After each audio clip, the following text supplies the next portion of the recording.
Coming up, Little 500 weekend took over IU with high-speed races, packed stands, and non-stop energy. That's right, we've got a full recap for you today. Good morning, everybody. It's Friday, May 1st. Here's what's up this week. Coming up, the story of how a bike race became one of IU's most notable traditions.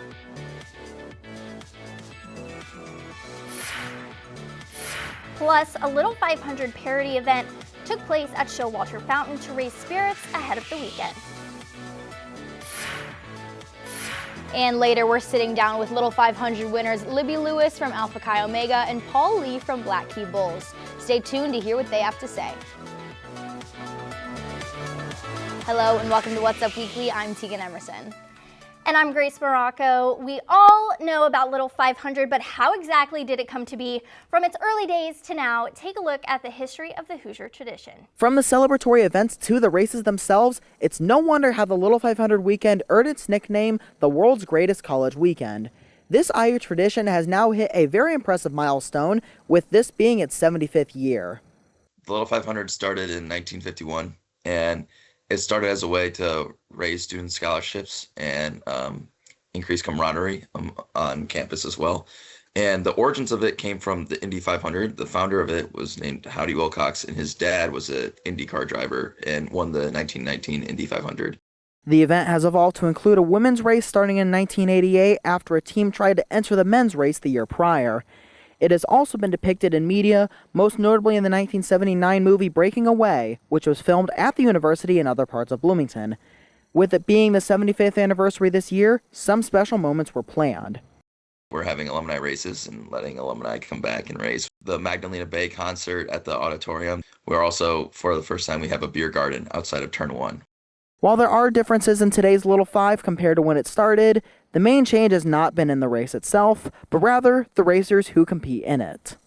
We had 25 women go under the 2:45 mark in our individual time trials. When I was a rider 3 years ago, we had no women do that. And then on the men's side, we had over 30 riders go under 2:30, and typically that's a top 10 time. But in terms of the race itself, a lot of it stays consistent. Through it all, the Little 500 has remained an IU tradition like no other. For What's Up Weekly, I'm Graham DeWitt. Thanks, Graham. The Little 499 took place just before the main race this weekend, aiming to build excitement and campus spirit. Our Lara Kinane went behind the scenes to see how it all came together. Lara? Thanks, guys. Let's be honest. Every Little 500 weekend, everyone has the same exact thought. What if it were me in that race? Well, the Union Board might have just the answer for you. It all starts with the Indianapolis 500. Scale that down for college students, and you get the Little 500. Scale that down even further, and you get tricycles in the Fine Arts Plaza. Welcome to the Little 499. It's a tricycle race around Showalter Fountain. Teams of up to 4 can sign up. There's no experience needed. You don't need to bring your own tricycles. You just come, you have a good time with your team. The race wasn't the only thing happening at the plaza on this afternoon, as the Union Board wanted to guarantee a great experience for everyone involved, even just spectators. I really wanted things for other people to do that were watching the race that weren't necessarily participating in the race. So I had the rock wall come, I had the inflatable obstacle course, as well as for food. I know students really enjoy food trucks. With tricycles flying around the fountain and teams cheering each other on from the sidelines, the competition was much more serious than you might expect. With each bracket, one team kept advancing, a group that had a score to settle from a year ago. Juan Marcos Castañeda, MVP. Nolan Castañeda, team captain. Andrew Perez, the best looking. Jonathan Vidal, the dagger, or the last leg. This group of friends, better known as Chinos, is your 2026 Little 499 champions. Last year we took a bad loss to Cesano. We had to get it back. So, we lost a member. Got a new dagger back. The amount of training we did, we probably spent like 6 months of straight squats, hack squats, bicycles. We didn't give up for this event. So I really appreciate all my boys coming out here tonight and giving their 100%. Chinos got to celebrate their win, but with Little 500 weekend right around the corner, Union Board made sure that the fun came with reminders to stay safe. IU health and safety organizations were on site, giving students resources and tips for the celebrations ahead. Think you have what it takes? The race will be back next year, so you better start training now. Check out @IU Union Board on Instagram for more information on the Little 499 and other campus events. Back to you guys. Thanks, Lara. Singer David is currently facing murder charges in relating to the death of teenager Celeste Hernandez. David Anthony Burke, a 21-year-old singer's real name, will be charged with first-degree murder with special circumstances, continuous lewd acts, and an individual under 14 and mutilating human remains of a body, which carries a maximum sentence of life without the possibility of parole and the death penalty. Hernandez was last seen April 2025 at Burke's Hollywood Hill house. Hernandez remains were found inside a Tesla registered to Burke. Burke was arrested in Los Angeles on April 16th, is being held without bail, and pleaded not guilty to all charges. When we come back, Paris Payton is catching us up on all the celebrity headlines. Don't go anywhere, we'll be right back.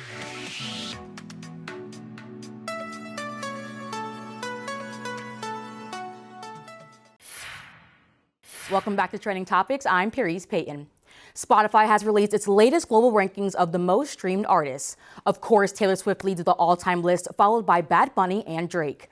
The top 5 also includes The Weeknd and Ariana Grande, with Ed Sheeran, Justin Bieber, Billie Eilish, Eminem, and Kanye West rounding out the top 10.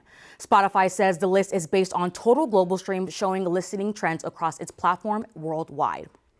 Madonna spent the weekend building hype for her upcoming album. The 67-year-old pop star returned to her nightclub roots in a 1 a.m. appearance at the Abbey in West Hollywood. From the DJ booth, she previewed 2 new songs from her Confession 2 album, due out in July. The Saturday appearance comes a week after Madonna released her newest single, I Feel So Free. Now, this last trending topic could leave some fans a little heartbroken. It looks like wedding bells may be in the future for Harry Styles and Zoe Kravitz. According to People magazine, the couple is reportedly engaged. The magazine says Styles and Kravitz have only shared the news with close friends so far. And earlier this month, the actress was spotted in London wearing a potential engagement ring. Styles and Kravitz were first seen out in public together as a couple in August of last year. That's all for Trending Topics. Back to you guys at the desk. Thanks, Paris. Over the years, People's Park on Kirkwood Avenue has featured many murals. And in about 2 weeks, a new painting commemorating IU's historic football season will be completed. Jonathan Espinoza, the artist commissioned to paint the mural, showcases some recognizable faces, including Coach Kurt Signetti and former IU quarterback Fernando Mendoza. So before you leave for summer break, make sure to stop by and see it.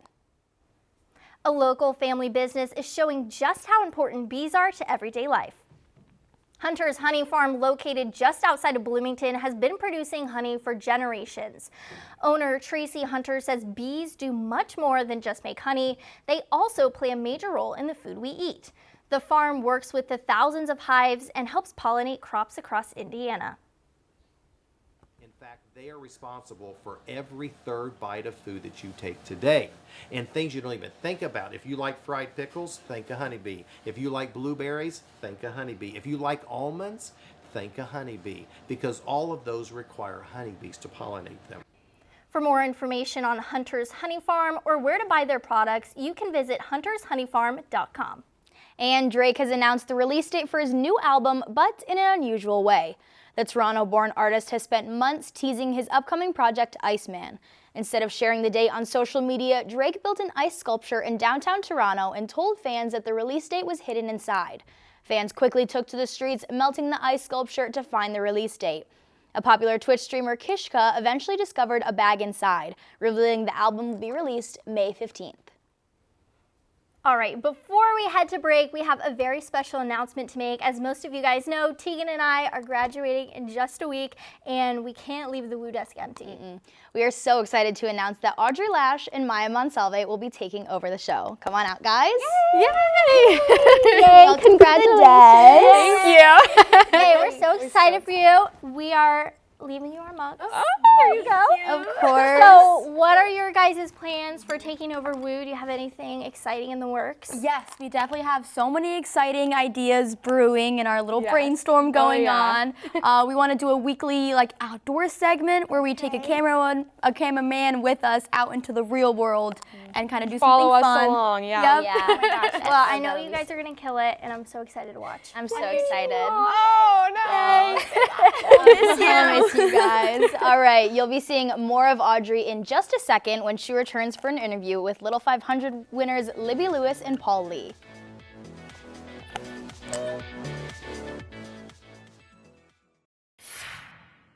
Welcome back. I'm here with Little 500 champions Libby Lewis from Alpha Chi Omega and Paul Lee from Black Key Bulls. So first, I just want to congratulate you guys on not only winning the race, but like being the ones to actually get to cross the finish line. I mean, how was that for both of you guys? Thank you. Yeah, it was, a surreal experience. It was awesome. I really couldn't have done it without my teammates. Yes, I was the one to go across the finish line and get that, but I wasn't going to be able to do it without them.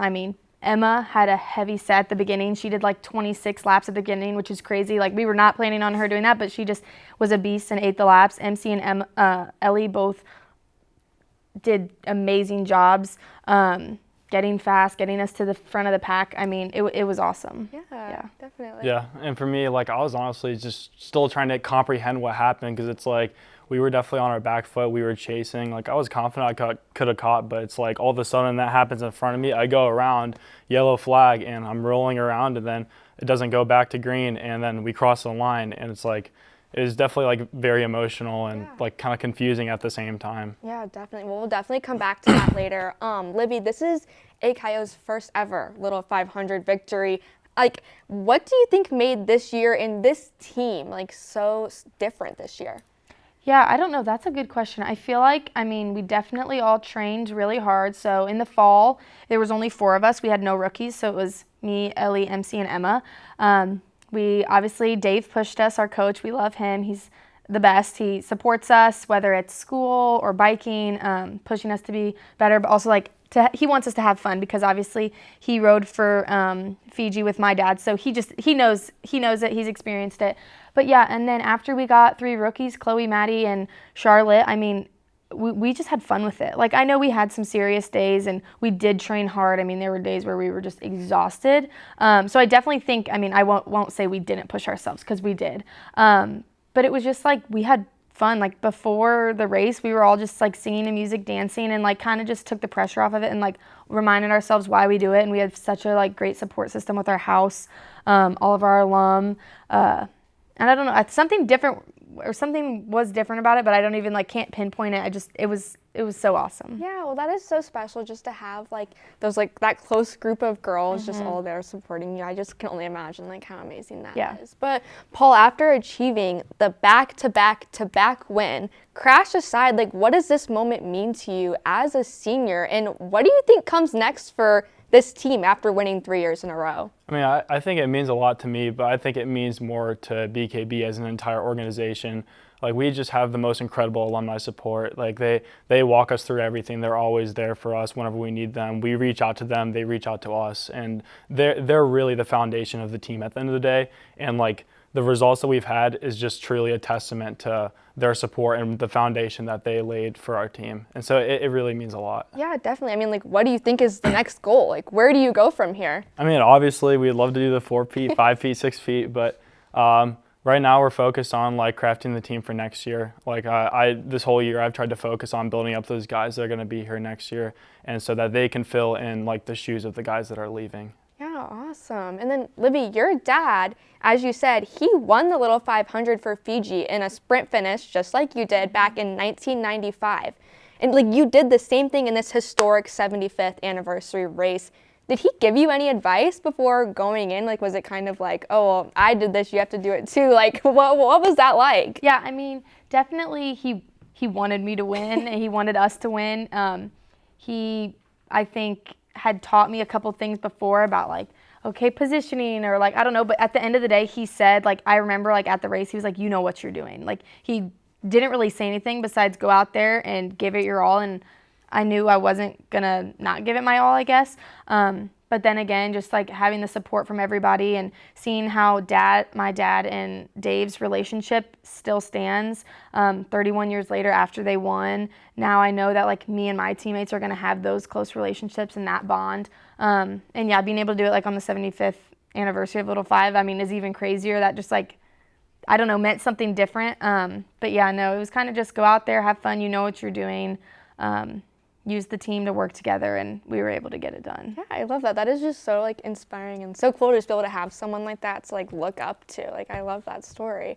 So Paul, about the crash, you guys had to, you know, battle through an insanely competitive race. I mean, it was competitive the entire time, including that late crash. What was going through your mind seeing all of the guys in front of you? Because I mean, you guys were towards the middle of the pack. Seeing everyone in front of you fly off of their bikes and like literally like flipping over each other. I mean, like, what are you doing in that moment? What's going through your head? Well, my first reaction was to just make sure I didn't crash myself, and that's kind of like why I flew around the outside, because I've seen it crashes a number of times, and sometimes it kind of just cascades out like that. So I first had to make sure that I got through okay, and then, of course, like our coach always tells us, like if there's a crash, you pedal as hard as you can until there's a yellow, because like that's the position that you stay in. And so that happened, and then they happened to throw the yellow flag when we were in the lead. Yeah, I mean, hey, win's a win. What can you say? Well, for both of you guys, when you look back on this year's race, like years from now, what do you think you'll remember the most? Yeah, I don't know. I think I'll just remember like how fun it was. I know the women's race had a little, I guess you could say, hiccup where we had to pause the race. I mean, we never would have expected that to happen. We always have, okay, like 20 game plans of what's going to happen, and that was definitely not one of them.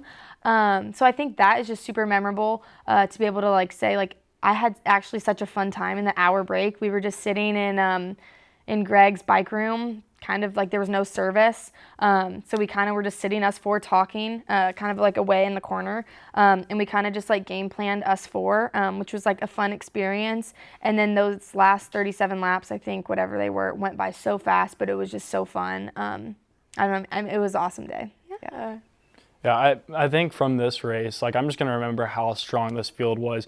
We knew it was such a strong field coming in. Like all these teams are just so deep. Like a lot of them are like all seniors. And so like we just knew it was a strong field. That's why we were watching 2023 and 2019 the most. Like I just think those races were very comparable. But I think for me, like the overarching takeaway is that just with the crash and like with all the emotion that came with it, like, and I can understand the frustration of people. It's just like, I'm going to remember how gracious and still congratulatory that people were in a moment where they had something that they wanted so bad taken away from them in something that wasn't their fault. Like, I'm going to remember that more than anything else. And I think it just says so much about this community, and that's truly going to stick with me forever. Yeah, definitely. Well, again, I wanted to say congratulations to you both, and thank you so much for coming on. Grace and Tegan, back to you guys at the desk. All right, well, thanks, Audrey, and thank you for watching What's Up Weekly. Be sure to follow us on Instagram at IUSTV News for What's Up Weekly for the last time. I'm Grace Morocco. I'm Paris Payton. And I'm Tegan Emerson, signing off. We won't see you next year, but Maya and Audrey will. Yeah. Yay. Oh, yay.